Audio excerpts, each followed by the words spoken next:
ರಾಜ್ಯಸಭೆ ವಿಧಾನ ಪರಿಷತ್ ಚುನಾವಣೆ ಹಿನ್ನೆಲೆಯಲ್ಲಿ ಬೆಂಗಳೂರಿನಲ್ಲಿ ಬಿಜೆಪಿ ಕೋರ್ ಕಮಿಟಿ ಸಭೆ ನಡೀತಾ ಇದ್ದು, ಸಭೆಗೂ ಮುನ್ನ ಸಿಎಂ ಬಿಎಸ್ ಯಡಿಯೂರಪ್ಪ ಅವರನ್ನ ಭೇಟಿ ಮಾಡಿದ್ದಾರೆ ಕತ್ತಿ ಸಹೋದರರು.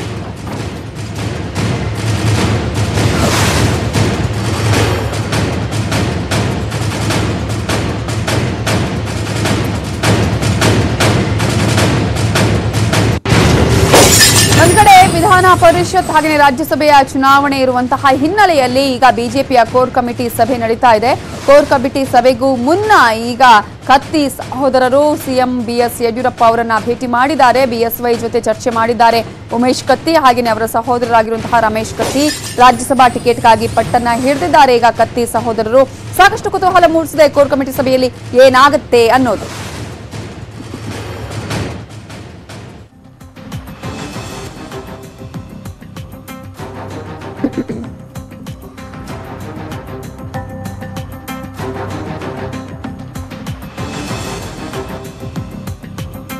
ಒಂದ್ ಕಡೆ ವಿಧಾನ ಪರಿಷತ್ನ ಎಲೆಕ್ಷನ್, ಇನ್ನೊಂದು ಕಡೆ ಈಗಾಗಲೇ ರಾಜ್ಯಸಭಾ ಚುನಾವಣೆ. ಈ ಹಿನ್ನೆಲೆಯಲ್ಲಿ ಬಿಜೆಪಿಯ ಕೋರ್ ಕಮಿಟಿ ಸಭೆಯನ್ನು ಕರೆಯಲಾಗಿದೆ. ಕೋರ್ ಕಮಿಟಿ ಸಭೆಯಲ್ಲಿ ಈ ವಿಚಾರಗಳು ಚರ್ಚೆಗೆ ಬರುವಂತಹ ಸಾಧ್ಯತೆ ಇದೆ. ಆದ್ರೆ ಅದಕ್ಕಿಂತ ಮುಂಚೆನೆ ಈಗ ರಮೇಶ್ ಕತ್ತಿ ಹಾಗೆಯೇ ಉಮೇಶ್ ಕತ್ತಿ ಸಿಎಂ ಬಿಎಸ್ ಯಡಿಯೂರಪ್ಪ ಅವರನ್ನ ಭೇಟಿ ಮಾಡಿದ್ದಾರೆ. ಇದೇ ವಿಚಾರಕ್ಕೆ ಸಂಬಂಧಪಟ್ಟ ಹಾಗೆ ಮಾತನಾಡಿದ್ದಾರೆ ಅಂತ ಹೇಳಲಾಗ್ತಾ ಇದ್ದು. ಯಾಕಂದ್ರೆ ಒಂದು ರೀತಿಯಲ್ಲಿ ಈಗ ರಮೇಶ್ ಕತ್ತಿಗೆ ಈ ಒಂದು ಸ್ಥಾನವನ್ನ ಕೊಡಬೇಕು ಅನ್ನುವಂತಹ ಬಹಳ ಒತ್ತಡ ಕೂಡ ಕೇಳಿ ಬರ್ತದೆ. ಇವೆಲ್ಲದರ ಬಗ್ಗೆ ಡೀಟೇಲ್ಸ್ ಕೊಡೋದಕ್ಕೆ ನಮ್ಮ ರಿಪೋರ್ಟರ್ ಕೃಷ್ಣ ಈಗ ಫೋನ್ ಸಂಪರ್ಕದಲ್ಲಿ. ಕೃಷ್ಣ, ಒಂದ್ ಕಡೆ ಈಗಾಗಲೇ ಹಲವು ದಿನಗಳಿಂದಲೂ ಕೂಡ ಇದೇ ರೀತಿಯಾದಂತಹ ಮಾತುಕತೆಗಳು, ಒಂದು ರೀತಿಯ ಅಸಮಾಧಾನ ಎಲ್ಲವೂ ಕೂಡ ಈಗ ಕತ್ತಿ ಸಹೋದರರ ಕಡೆ ಆಗ್ತಾ ಇದೆ ಅನ್ನುವಂಥದ್ದು. ಸೊ ಇವತ್ತು ಬಿಎಸ್ ಯಡಿಯೂರಪ್ಪ ಅವರನ್ನ ಭೇಟಿ ಮಾಡಿ ಈ ವಿಚಾರವನ್ನ ಹೇಳಿದಾರ ಕೋರ್ ಕಮಿಟಿಯಲ್ಲಿ, ಏನಾಗಬಹುದು ಈ ವಿಚಾರ?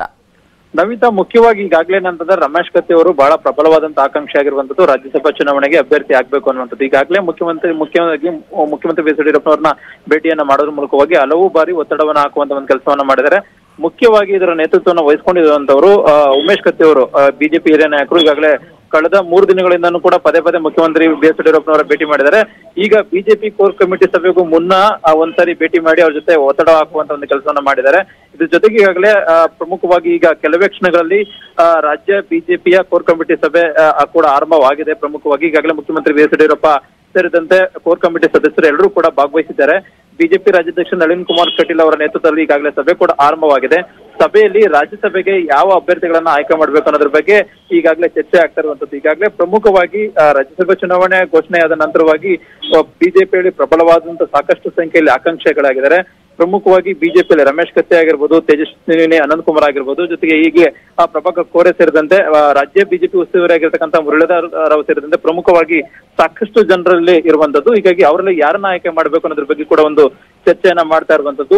ಎಲ್ಲೋ ಒಂದ್ ಕಡೆ ಬಿಜೆಪಿ ಹೈಕಮಾಂಡ್ ಪ್ರಮುಖವಾಗಿ ಆ ಪಕ್ಷದವ್ರನ್ನ ಬಿಟ್ಟು ಬೇರೆ ಕ್ಷೇತ್ರದಲ್ಲಿ ಅಂದ್ರೆ ಸುಧಾಮೂರ್ತಿ ಕಾಮತ್ ಮತ್ತೆ ಪ್ರಕಾಶ್ ಶೆಟ್ಟಿ ಆದಂತವ್ರನ್ನ ಆಯ್ಕೆ ಮಾಡಬೇಕು ಅನ್ನೋದ್ರ ಬಗ್ಗೆ ಬಿಜೆಪಿ ಹೈಕಮಾಂಡ್ ಚಿಂತನೆ ಮಾಡಿದೆ ಅನ್ನೋದು ಕೂಡ ಹೇಳಾಗ್ತಾ ಇದೆ.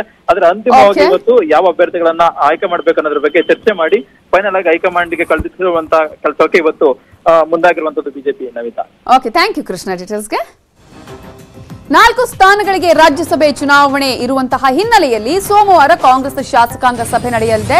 ಸಿಎಲ್ಪಿ ನಾಯಕ ಸಿದ್ದರಾಮಯ್ಯ ಅವರ ನಿವಾಸದಲ್ಲಿ ಸಭೆ ನಡೆಯಲಿದ್ದು 4 ಸ್ಥಾನಗಳಿಗೆ ರಾಜ್ಯಸಭಾ ಚುನಾವಣೆ ನಡೀತಾ ಇರುವ ಹಿನ್ನೆಲೆಯಲ್ಲಿ ಈಗ ಸೋಮವಾರ ರಾಜ್ಯ ಕಾಂಗ್ರೆಸ್ ಶಾಸಕಾಂಗ ಸಭೆಯನ್ನ ಕರೆಯಲಾಗಿದೆ. ಸಿಎಲ್ಪಿ ಮೀಟಿಂಗ್ ಅನ್ನ ನಡೆಸಲಿದ್ದಾರೆ ಸಿದ್ದರಾಮಯ್ಯ ಅವರು. ಅವರ ನಿವಾಸದಲ್ಲಿ ಈ ಒಂದು ಸಭೆ ನಡೆಯಲಿದ್ದು ರಾಜ್ಯಸಭೆಗೆ ದೇವೇಗೌಡರ ಸ್ಪರ್ಧೆಯ ವಿಚಾರ ಕೂಡ ಇಲ್ಲಿ ಚರ್ಚೆಗೆ ಬರಲಿದೆ. ದೇವೇಗೌಡರು ಏನಾದರೂ ಸ್ಪರ್ಧಿಸಿದ್ರೆ ಕಾಂಗ್ರೆಸ್ ಬೆಂಬಲದ ಬಗ್ಗೆ ಕೂಡ ಸಭೆಯಲ್ಲಿ ಚರ್ಚೆ ಮಾಡುವ ಸಾಧ್ಯತೆ ಇದೆ. ಇನ್ನು ಹೈಕಮಾಂಡ್ ಸೂಚನೆಗಾಗಿ ಕಾಯೋದಕ್ಕೆ ನಿರ್ಧಾರವನ್ನ ಕೂಡ ಮಾಡಲಾಗಿದೆ ಅಂತ ಹೇಳಲಾಗಿದ್ದು. ಸೊ ಸಿಎಲ್ಪಿ ಮೀಟಿಂಗ್ ನಲ್ಲಿ ಏನಾಗತ್ತೆ, ಯಾವ ರೀತಿಯಾಗಿ ಈಗಾಗಲೇ ಚರ್ಚೆಗೆ ಬರುತ್ತೆ ಅನ್ನೋದು ಬಹಳ ಕುತೂಹಲಕ್ಕೆ ಕಾರಣ ಆಗಿದೆ.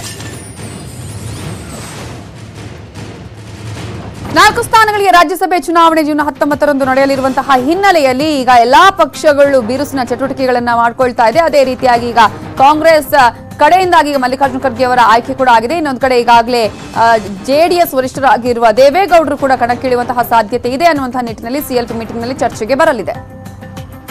ಜೂನ್ 14ರಂದು ಡಿಕೆ ಶಿವಕುಮಾರ್ ಪದಗ್ರಹಣವನ್ನ ಮಾಡಲಿದ್ದಾರಾ? ನ್ಯೂಸ್ 18 ಕನ್ನಡಕ್ಕೆ ಡಿಕೆ ಶಿವಕುಮಾರ್ ಹೇಳಿಕೆಯನ್ನ ಕೊಟ್ಟಿದ್ದಾರೆ. ಕೆಪಿಸಿಸಿ ಅಧ್ಯಕ್ಷರಾಗಿ ಡಿಕೆ ಶಿವಕುಮಾರ್ ಪದಗ್ರಹಣವನ್ನ ಜೂನ್ 14ರಂದು ನಡೆಸಲಿದ್ದಾರೆ.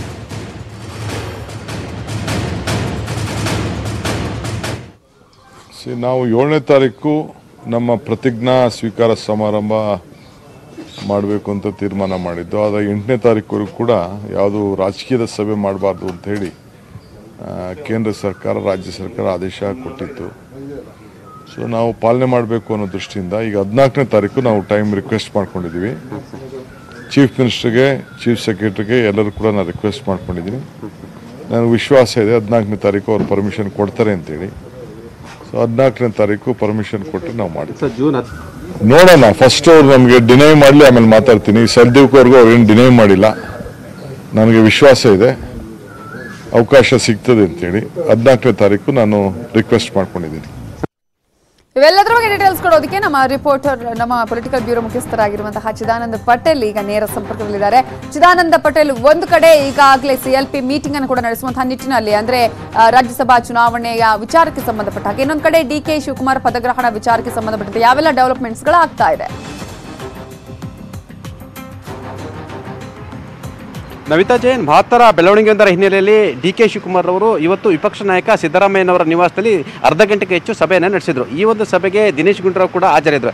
ಪ್ರಮುಖವಾಗಿ ಸೋಮವಾರ ಕಾಂಗ್ರೆಸ್ ಶಾಸಕಾಂಗ ಸಭೆಯನ್ನು ಈಗಾಗಲೇ ಕರೆದಿರುವಂಥದ್ದು. ಈ ಶಾಸಕಾಂಗ ಸಭೆ ಕರೆದಿರುವ ಬೆನ್ನಲ್ಲೇ ಅವತ್ತೇ ಮಲ್ಲಿಕಾರ್ಜುನ್ ಖರ್ಗೆ ಕಾಂಗ್ರೆಸ್ ಅಭ್ಯರ್ಥಿಯಾಗಿ ನಾಮಪತ್ರ ಸಲ್ಲಿಸಲಿದ್ದಾರೆ. ಇನ್ನೊಂದು ಕಡೆ ದೇವೇಗೌಡರು ರಾಜ್ಯಸಭೆಗೆ ಸ್ಪರ್ಧೆ ವಿಚಾರ ಸಂಬಂಧಪಟ್ಟಕ್ಕೆ ಸಭೆಯಲ್ಲಿ ಮಹತ್ವದ ಚರ್ಚೆ ನಡೆದಿರುವಂಥದ್ದು. ದೇವೇಗೌಡರು ಸ್ಪರ್ಧೆಗೆ ಯಾವುದೇ ರೀತಿ ನಾವು ವಿರೋಧ ಮಾಡೋದು ಬೇಡ, ಹೈಕಮಾಂಡ್ ಯಾವ ರೀತಿ ಸೂಚನೆ ಕೊಡುತ್ತೆ ಆ ಸೂಚನೆಯನ್ನು ಪಾಲಿಸೋಣ ಅಂತೇಳಿ ಸಭೆಯಲ್ಲಿ ನಿರ್ಧಾರವನ್ನು ತೆಗೆದುಕೊಳ್ಳಲಾಯಿತು. ದೇವೇಗೌಡರು ಸ್ಪರ್ಧೆಗೆ ಸಂಬಂಧಪಟ್ಟಾಗ ಹೈಕಮಾಂಡ್ ಇನ್ನೂ ಕೂಡ ಯಾವುದೇ ರೀತಿಯ ಸೂಚನೆಯನ್ನು ಕೊಟ್ಟಿಲ್ಲ. ಸೂಚನೆ ಬರೋವರೆಗೂ ಕಾಯುವಂಥದ್ದು ಮತ್ತು ಹೈಕಮಾಂಡ್ ಏನು ಹೇಳುತ್ತೆ ಅದನ್ನು ನಾವು ಪಾಲಿಸೋಣ ಅನ್ನೋದು ಕೂಡ ಸಭೆಯಲ್ಲಿ ಚರ್ಚೆ ಆಯಿತು. ಪ್ರಮುಖವಾಗಿ ನವಿತಾ ಜೈನ್, ಇಲ್ಲಿ ದೇವೇಗೌಡರಿಗೆ ಬೆಂಬಲಿಸಿದರೆ JDSನ ಒಂದು ಪರಿಷತ್ ಸ್ಥಾನವನ್ನು ಕಾಂಗ್ರೆಸ್ ಪಡೆಯುವ ಸಂಬಂಧಪಟ್ಟ ಕೂಡ ಲೆಕ್ಕಾಚಾರ ಹಾಕಲಾಯಿತು. ಆದರೆ ಹೈಕಮಾಂಡ್ ಈ ಪರಿಷತ್ನ ಒಂದು ಸ್ಥಾನವನ್ನು ಕೂಡ JDSನ ಪಡೆದುಕೊಳ್ಳುವ ವಿಚಾರವನ್ನು ಕೂಡ ಹೈಕಮಾಂಡ್ ಜೊತೆ ಚರ್ಚೆ ಮಾಡೋಣ, ಒಂದು ವೇಳೆ ನಾವು ಡಿಮ್ಯಾಂಡ್ ಮಾಡಿದರೆ ಅದು ವಿವಾದಕ್ಕೆ ಎಡೆ ಮಾಡಿಕೊಡುತ್ತೆ, ಹಾಗಾಗಿ JDS ಅವರಾಗೆ ಕೊಟ್ಟರೆ ತೆಗೆದುಕೊಳ್ಳೋಣ, ಇಲ್ಲ ಅಂತ ಹೇಳಿದ್ರೆ ಹೈಕಮಾಂಡ್ ನಿರ್ಧಾರಕ್ಕೆ ಬಿಟ್ಟಿದ್ದನ್ನು ಮುಖಾಂತರ ದೇವೇಗೌಡ ಸ್ಪರ್ಧೆ ವಿಚಾರ ಮತ್ತು ಹೈಕಮಾಂಡ್ ಯಾವ ರೀತಿ ಸೂಚನೆ ಕೊಡುತ್ತೆ ಆ ಸೂಚನೆಯನ್ನು ಪಾಲನೆ ಮಾಡಲಿಕ್ಕೆ ಈ ಸಭೆಯಲ್ಲಿ ನಿರ್ಧಾರ ಮಾಡಲಾಯಿತು. Navitha Jain. Okay, thank you Chidananda Patel ಡೀಟೇಲ್ಸ್ಗೆ. ಮೈ ಶುಗರ್ ಮಾರಾಟ ಮಾಡೋದಕ್ಕೆ ಸರ್ಕಾರ ಸಿದ್ಧತೆಯನ್ನ ಮಾಡಿಕೊಂಡಿದ್ದು ಕಾರ್ಖಾನೆ ಖರೀದಿಗೆ ಸಿದ್ಧವಾಗಿರೋದು ಯಾರು ಗೊತ್ತಾ? ನ್ಯೂಸ್ 18 ಕನ್ನಡದಲ್ಲಿ ಬಿಗ್ ಎಕ್ಸ್ಕ್ಲೂಸಿವ್. ಮುರುಗೇಶ್ ನಿರಾಣಿಗೆ ಮಾರಾಟ ಮಾಡೋದಕ್ಕೆ ಸರ್ಕಾರ ಸಿದ್ಧತೆಯನ್ನ ಮಾಡಿಕೊಂಡಿದೆಯಾ? ಕಡಿಮೆ ದರಕ್ಕೆ ತಮ್ಮದೇ ಪಕ್ಷದ ಶಾಸಕನಿಗೆ ಮೈ ಶುಗರ್ ಸೇಲ್ ಮಾಡೋದಕ್ಕೆ ಈಗ ಸರ್ಕಾರ ಒಂದು ರೀತಿಯ ಚಿಂತನೆಯನ್ನ ಮಾಡಿದೆ. ಆ ರೀತಿಯ ತಯಾರಿ ಕೂಡ ನಡೀತಾ ಇದೆಯಂತೆ. ಸಾವಿರಾರು ಕೋಟಿ ಮುರಿದ ಮಂಡ್ಯದ ಸಕ್ಕರೆ ಕಾರ್ಖಾನೆಯನ್ನ ಈಗ ಖಾಸಗೀಕರಣ ಮಾಡುವಂತಹ ಪ್ರಯತ್ನ ಸರ್ಕಾರದ ಕಡೆಯಿಂದ ಆಗ್ತಾ ಇದ್ದು, 1933ರಲ್ಲಿ ನಾಲ್ವಡಿ ಕೃಷ್ಣರಾಜ ಒಡೆಯರ್ ಸ್ಥಾಪನೆ ಮಾಡಿದಂತಹ ಈ ಕಾರ್ಖಾನೆ ನಷ್ಟದಲ್ಲಿದೆ ಅನ್ನುವಂತಹ ಕಾರಣಕ್ಕಾಗಿ ಖಾಸಗೀಕರಣಕ್ಕೆ ಸಿದ್ಧತೆಗಳು ನಡೀತಾ ಇದೆಯಾ? ಇನ್ನು ಮಾಜಿ ಸಿಎಂ ಸಿದ್ದರಾಮಯ್ಯ ಅವರು ಸಿಎಂ ಆಗಿದ್ದಂತಹ ಸಂದರ್ಭದಲ್ಲಿ ಪುನಶ್ಚೇತನಕ್ಕೆ ಕೊಟ್ಟಿದ್ರು 230 ಕೋಟಿ ರೂಪಾಯಿ. ಆದ್ರೆ ಈಗ ಪುನಶ್ಚೇತನ ಮಾಡದೆ ಈಗ ಖಾಸಗೀಕರಣಕ್ಕೆ ನೀಡಲಾಗ್ತಾ ಇದೆಯಾ ಈ ಸರ್ಕಾರದ ಅವಧಿಯಲ್ಲಿ? ಮಂಡ್ಯ, ಬೆಂಗಳೂರಲ್ಲಿ ಅಪಾರ ಆಸ್ತಿಯನ್ನ ಹೊಂದಿದೆ ಮೈ ಶುಗರ್ ಕಾರ್ಖಾನೆ. ಸಾವಿರಾರು ರೈತರು ಇದರಲ್ಲಿ ಷೇರುದಾರರಾಗಿದ್ದಾರೆ ಈ ಒಂದು ಮೈ ಶುಗರ್ ಕಾರ್ಖಾನೆಯಲ್ಲಿ. ಹಾಗಾಗಿ ಪುನಶ್ಚೇತನದ ಬದಲು ಖಾಸಗೀಕರಣಕ್ಕೆ ರಾಜ್ಯ ಸರ್ಕಾರ ಮುಂದಾಯ್ತಾ ಅನ್ನುವಂತಹ ಪ್ರಶ್ನೆ ಕೂಡ ಇದೆ. ಇನ್ನು ಸರ್ಕಾರ ಸುಪರ್ದಿಯಲ್ಲೇ ಮೈ ಶುಗರ್ ಇರಬೇಕು, ಮಹಾರಾಜರ ಕಾರ್ಖಾನೆ ಖಾಸಗಿಗೆ ಮಾರಬಾರ್ದು, ಖಾಸಗಿಯವರಿಗೆ ಮಾರೋದು ಸರಿಯಲ್ಲ ಅಂತ ಹೇಳಿದ್ದಾರೆ ಮಾಜಿ ಸಿಎಂ ಸಿದ್ದರಾಮಯ್ಯ ಅವರು. ಅದರ ಜೊತೆಗೆ ಮೈ ಶುಗರ್ಗೂ ಮಂಡ್ಯ ಜಿಲ್ಲೆಗೂ ಭಾವನಾತ್ಮಕ ಸಂಬಂಧ ಇದೆ, ಖಾಸಗಿಯವರು ಅದನ್ನ ನಡೆಸಬಹುದು, ಸರ್ಕಾರ ನಡೆಸೋಕ್ಕಾಗಲ್ವಾ ಅಂತ ಪ್ರಶ್ನೆ ಮಾಡಿದ್ದಾರೆ DK Shivakumar. My point is, ಅದು ಮಹಾರಾಜರು ಮಾಡಿದ್ದದು 1933ನೇ ಇಸ್ವಿನಲ್ಲಿ ಮಾಡಿದರು.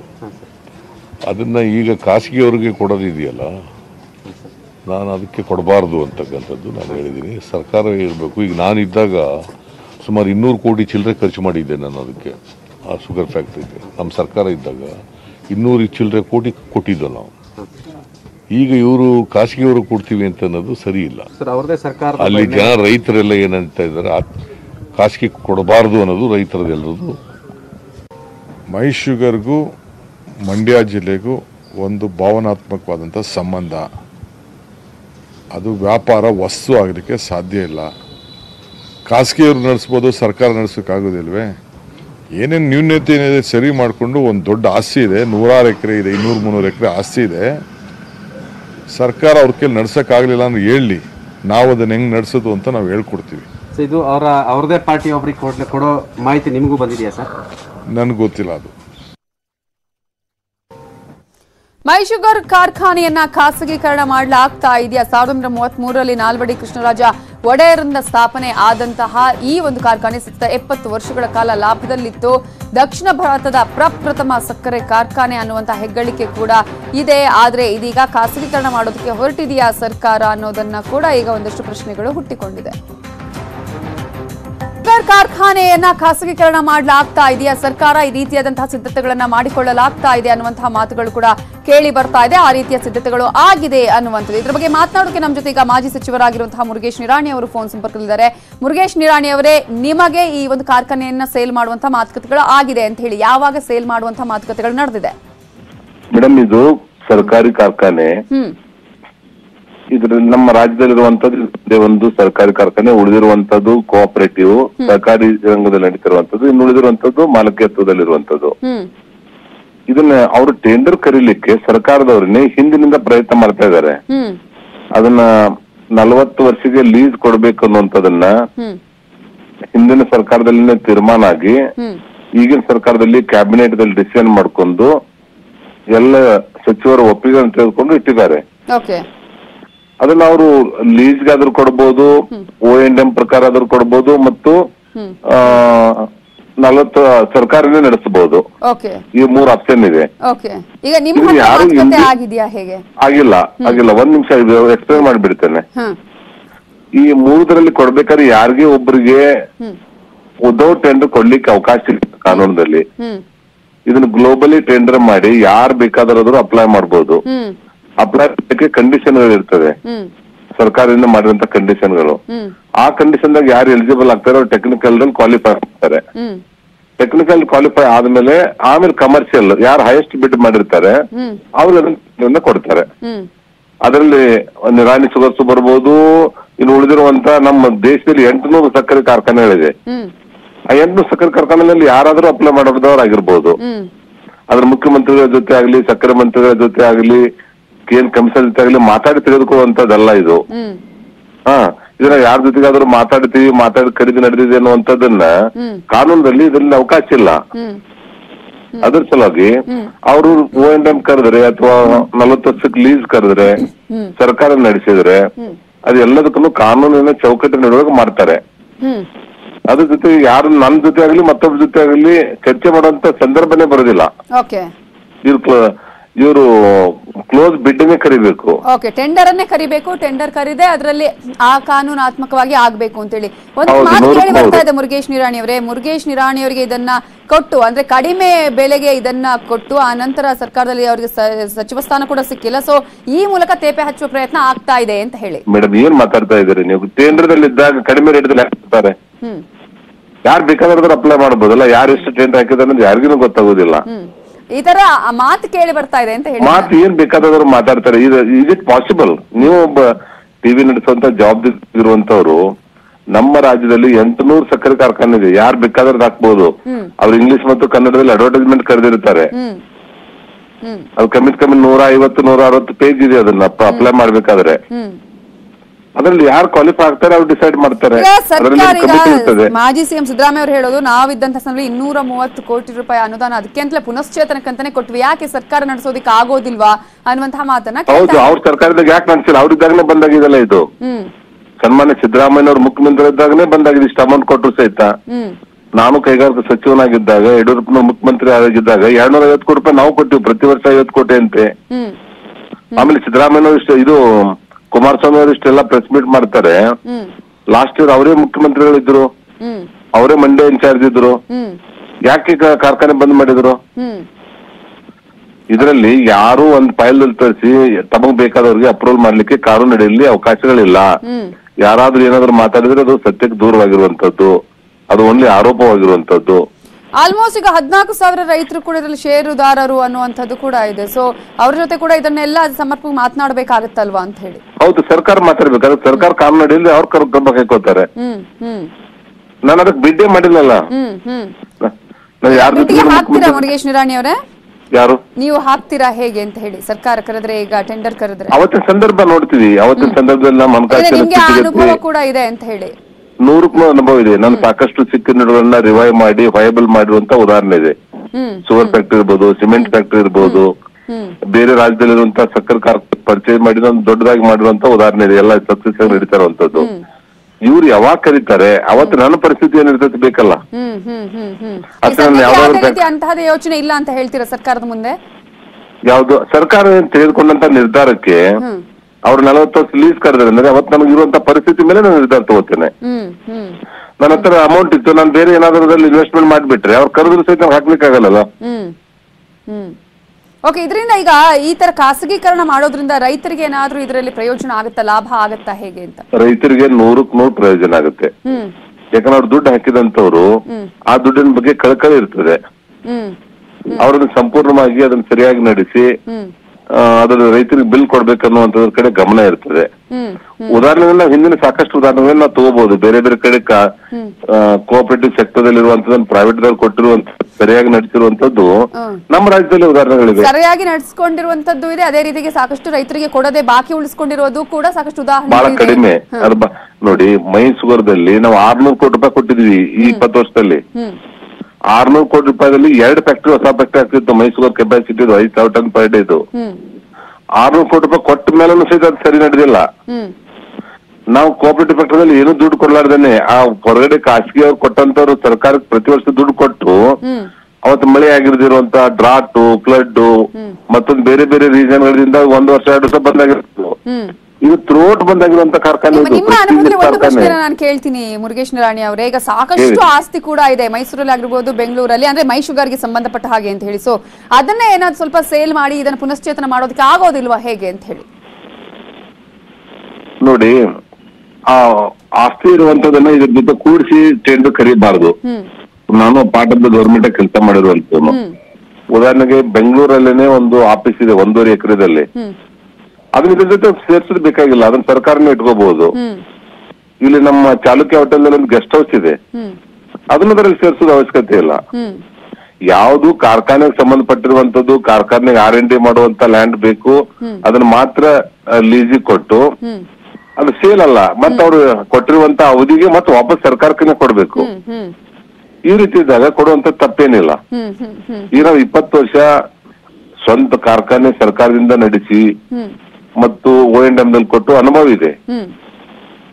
ಈಗ ಒಂದು ಪ್ರೈವೇಟ್ ದಾರ್ ಕೊಟ್ಟು ಅವ್ರು ಒಂದು ಡಿಪಾಸಿಟ್ ಫಿಕ್ಸ್ ಮಾಡ್ಬೇಕು, ಒಂದು 25 ಕೋಟಿ ಎಷ್ಟೋ. ಅವ್ರು 3 ವರ್ಷ ಸರಿಯಾಗಿ ನಡೆಸಲಿಲ್ಲ ಅಂದ್ರೆ ಅವ್ರು ಫೋರ್ಫಿಟ್ ಮಾಡ್ಲಿಕ್ಕೆ ಬರ್ತದಲ್ಲ, ಅದು ಆ ಕಂಡೀಷನ್ ಹಾಕ್ಬೇಕು ಅದರಲ್ಲಿ. ಸರಿಯಾದ ರೀತಿಯಿಂದ ರೈತರಿಗೆ ಬಿಲ್ ಕೊಡದೇ ಇದ್ರೆ, ಸ್ಯಾಲರಿ ಕೊಡದೇ ಇದ್ರೆ, ಆಮೇಲೆ HNT ಇರ್ಬೋದು, ರೈತರು ವಿದಿನ್ ಟೈಮ್ ದಲ್ಲಿ ದುಡ್ಡು ಕೊಡದೇ ಇದ್ರೆ, ಸರಿಯಾದ ರೀತಿಯಿಂದ ಸ್ಯಾಲರಿ ಪೇಮೆಂಟ್ ಮಾಡದೇ ಇದ್ರೆ ಅವ್ರು ಇಟ್ಟಿರುವಂತ ಡಿಪಾಸಿಟ್ ಅನ್ನ ಫೋರ್ಫಿಟ್ ಮಾಡುವಂತ ಕಂಡೀಷನ್ ಒಪ್ಪಟ್ಟು ಕೊಡ್ಬೋದಲ್ಲ. Okay, yes, thank you Murugesh Nirani ಅವರೇ ನ್ಯೂಸ್ 18 ಜೊತೆ ಮಾತನಾಡಿದಕ್ಕಾಗಿ. ಭವನಕ್ಕೆ ಮಾಜಿ ಮುಖ್ಯಮಂತ್ರಿ ಸಿದ್ದರಾಮಯ್ಯ ಆಗಮಿಸಿದ್ದು ರಾಜ್ಯಪಾಲ ವಜುಭಾಯಿ ವಾಲಾ ಅವರ ಭೇಟಿಗೆ ಆಗಮಿಸಿದ್ದಾರೆ. ಮಾಜಿ ಸಿಎಂ ಸಿದ್ದರಾಮಯ್ಯ ಅವರು ರಾಜ್ಯದಲ್ಲಿ ಇರುವಂತಹ ಒಂದು ಕೊರೋನಾ ಸಂಕಷ್ಟ ಇದೆ, ಅದರಲ್ಲಿ ನಿಯಂತ್ರಣದ ಬಗ್ಗೆ ಚರ್ಚೆಯನ್ನ ಮಾಡೋದಕ್ಕೆ ಈಗ ರಾಜ್ಯಪಾಲರಾಗಿರುವ ವಜುಭಾಯಿ ವಾಲಾ ಅವರ ಭೇಟಿಗೆ ಮಾಜಿ ಸಿಎಂ ಸಿದ್ದರಾಮಯ್ಯ ಅವರು ಆಗಮಿಸಿದ್ದಾರೆ. ರಾಜ್ಯದಲ್ಲಿ ಕೋವಿಡ್ ನಿಭಾಯಿಸುವಲ್ಲಿ ಸರ್ಕಾರ ವಿಫಲ ಆಗಿದೆ. ರಾಜ್ಯದ ಕೊರೋನಾ ಸೋಂಕು ದಿನೇ ದಿನೇ ಜಾಸ್ತಿ ಆಗ್ತಿದೆ. ವಲಸೆ ಕಾರ್ಮಿಕರಿಗೆ ಉಂಟಾದಂತಹ ತೊಂದರೆಯ ಕುರಿತು ಕೂಡ ಚರ್ಚೆ ಮಾಡೋದಕ್ಕೆ ಈಗ ಮಾಜಿ ಸಿಎಂ ಸಿದ್ದರಾಮಯ್ಯ ಅವರು ರಾಜಭವನಕ್ಕೆ ಆಗಮಿಸಿದ್ದಾರೆ.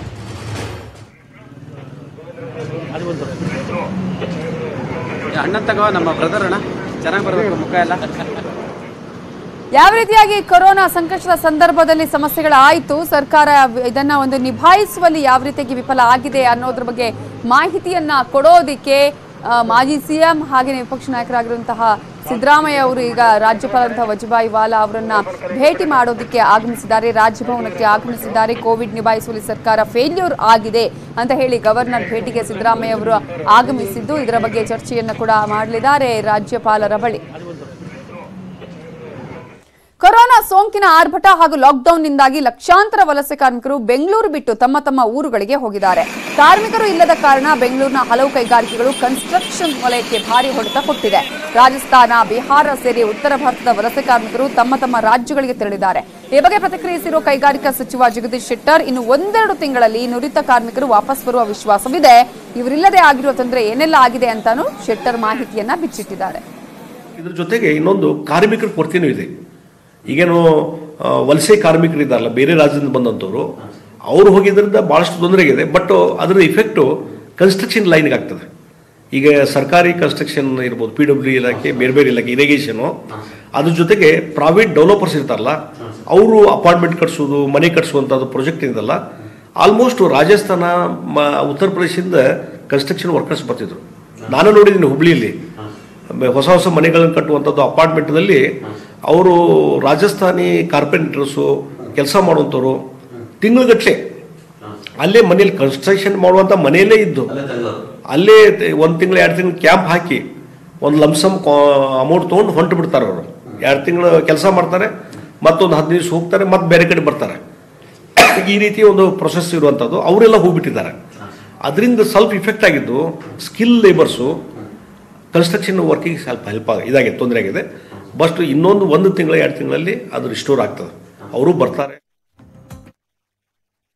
ಯಶೋಗಾಥೆ ಮುಂದುವರೆದಿದೆ. ನಿನ್ನೆಯಷ್ಟೇ ಜಿಯೋದಲ್ಲಿ ದುಬೈ ಮೂಲದ ಪ್ರತಿಷ್ಠಿತ ಕಂಪನಿಯಾದ ಮುಬದಲಾ 9,093 ಕೋಟಿ ರೂಪಾಯಿ ಹೂಡಿಕೆಯನ್ನ ಮಾಡಿತ್ತು. ಆ ಬಳಿಕ Silver Lake and co investor 4,546.8 crore ರೂಪಾಯಿ ಹೂಡಿಕೆ ಮಾಡಿದೆ. ಇದಕ್ಕೂ ಮೊದಲೇ 5,655.75 ಕೋಟಿ ಹೂಡಿಕೆ ಮಾಡಿದ Silver Lake and co investor ಮತ್ತೆ ಹೂಡಿಕೆ ಮಾಡಿತ್ತು. ಈಗ Silver Lake and co investor ಒಟ್ಟು 10,202.55 ಕೋಟಿ ಹೂಡಿಕೆ ಮಾಡಿದಂತಾಗಿದೆ. ಇದರೊಂದಿಗೆ ರಿಲಯನ್ಸ್ ಇಂಡಸ್ಟ್ರೀಸ್ ಡಿಜಿಟಲ್ ಘಟಕದಲ್ಲಿ ಖಾಸಗಿ ಈಕ್ವಿಟಿ ದೈತ್ಯ ಕಂಪನಿಯಾದ ಸಿಲ್ವರ್ ಲೇಕ್ 1 ತಿಂಗಳ ಅವಧಿಯಲ್ಲಿ 2ನೇ ಹೂಡಿಕೆಯನ್ನ ಮಾಡಿದಂತಾಗಿದೆ. ಕಳೆದ 6 ವಾರಗಳಲ್ಲಿ ಜಿಯೋಗೆ ಹರಿದು ಬಂದ 7ನೇ ಹೂಡಿಕೆ ಇದಾಗಿದೆ. ವಿಶ್ವದ 6 ಪ್ರಮುಖ ಸಂಸ್ಥೆಗಳು ಜಿಯೋದಲ್ಲಿ ಹೂಡಿಕೆ ಮಾಡಿವೆ. Facebook, silver lake, Vista, general Atlantic, KKR, ಮುಬದಲಾ ಸಂಸ್ಥೆ ಜಿಯೋದಲ್ಲಿ ಹೂಡಿಕೆ ಮಾಡಿದೆ. ಇದರೊಂದಿಗೆ ಜಿಯೋದಲ್ಲಿ ಒಟ್ಟು 92,202.15 ಕೋಟಿ ರೂಪಾಯಿ ಹೂಡಿಕೆಯಾಗಿದೆ. ಈ ಬೃಹತ್ ಡೀಲ್ಗಳ ಮೂಲಕ ರಿಲಯನ್ಸ್ ದೇಶದ ಡಿಜಿಟಲ್ ಕ್ಷೇತ್ರಕ್ಕೆ ಬಲ ತುಂಬಲಿದೆ. ಇವಿಷ್ಟು ಈ ಹೊತ್ತಿನ ಪ್ರಮುಖ ಸುದ್ದಿ. ನೋಡ್ತಾ ಇರಿ ನ್ಯೂಸ್ 18 ಕನ್ನಡ. ಜಾಲ ನಮ್ಮದು, ಬಲ